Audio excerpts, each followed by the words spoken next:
Hi, I'm Greg, your car angel. In this video, I'll be doing a review on a first generation Mazda Miata MX-5, which ran between the years 1990 to 1998. I'll do a full review and then we'll take it for a test drive.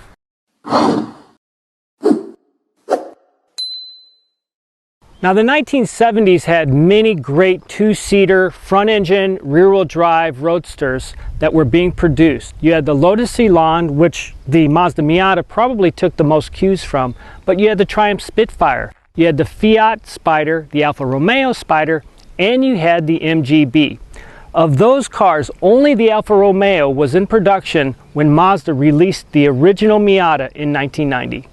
There were two design teams competing for the final design of the Miata. One was from Kyoto, Japan, and the other one was from California. The Japanese team were concentrating on a front-engine, front-wheel drive car.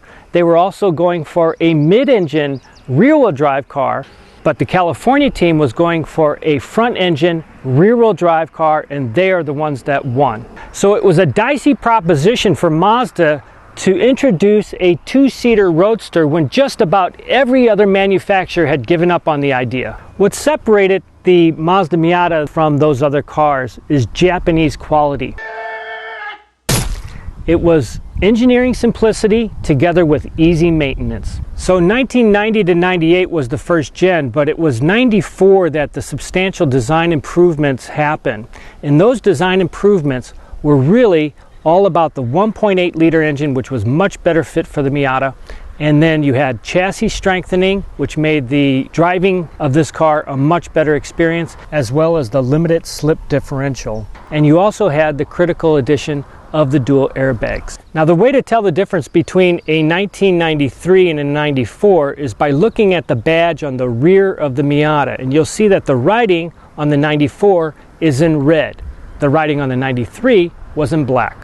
The characteristic that most defines the first generation Mazda Miata were the pop-up headlights, otherwise known as the barnyard doors. Now, these lights were not part of the original design. In fact, they were trying to do this integrated contoured design in the original, but the technology wasn't proving enough to pull that off, at least for the Miata, and they opted to go with the pop-up. Now, this light was from the parts bin of the RX-7. Got reskinned, but the guts of it are from the RX-7. So Mazda chose to go that way, but later they abandoned this because it was proven that these headlights were not pedestrian safe.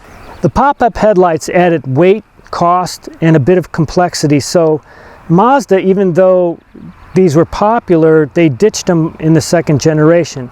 But a lot of people really like these headlights, partly because of the originality of the design, but also you can install large, powerful halogens on the first gen, where you cannot do that on the second generation with the integrated contoured headlights. Now, as you can see, folding the top down is about as easy as it can get. And it's one of the few, if not the only car I know to be able to put the top up from a sitting position by one person. Now, inside the Miata, you'll see that the interior is very well appointed, simple, nice and elegant design.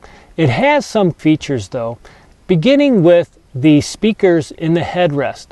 Great idea. I don't know why more manufacturers aren't doing that, especially in convertibles where the sound is right where you need it to be. The other thing is this interesting sun visor configuration. Now, you can see that it actually comes down into two parts. It folds down, and when you fold it all the way, you'll see that it impedes almost the entire windshield, especially if you turn on the pop-up headlights. That's kind of, in the end, unusable. Another interesting quirk about the Miata is that there's no dome light mounted up here, nor is there one mounted on the soft top. The only light that you have is over here. Now, this one, when you get in the car at night, only really illuminates this part down here, but doesn't give you any satisfaction up in this area where you probably need it the most. So for how small this car is, it fits tall people very comfortably. I'm 6'2". I fit very nicely in this car. The 5-speed transmission in this car is wonderful. It's slick, it's smooth, it's on point, but if you were to go to the automatic transmission, you'd be very disappointed. It's a dreadful experience, so stay away from the automatic transmission. This particular Mazda Miata MX-5 has just 36,000 miles on it, so for its age, it has very low miles. The first generation came in 3 packages, which were the base model designated the A package. Then you had the B package, which included power windows, cruise control, and the headrest speaker.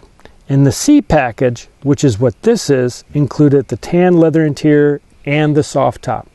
The Miata does not have many weaknesses, but I can tell you one that I see a lot in the Miata inspections that I do. And it's that seam right there. Now that's a stitched seam between the bolster and the seat. And it's a weakness that's not easy to fix. It's not like it's a tear in the seat where you can just simply go in and reupholster or repair it. So it's a big job, but that's a small inconvenience overall for a car that's as well put together and easy to maintain as the Miata is. What makes the Miata such an outstanding car is its incredible balance through the curves. It has a perfect 50-50 ratio so that when you're going around curves, you feel like you're on the exact center point of a pivot. And that makes it a very predictable experience as you're pushing your way through the curve. There's no understeer, there's no oversteer, it's perfectly balanced. I'd much rather drive a slow car fast than a fast car slow. Driving a fast car slow is boring. Driving a fast car fast is exciting, but driving a slow car fast is really exciting. It has the feel of always pushing the edge on regular roads. So the Miata really has that characteristic that you always feel like you're engaging the car fully, even though you're not really going that fast. But it's a really nice experience. The incredible thing about the Miata is how it feels, especially when you're going through turns. It feels very cat-like.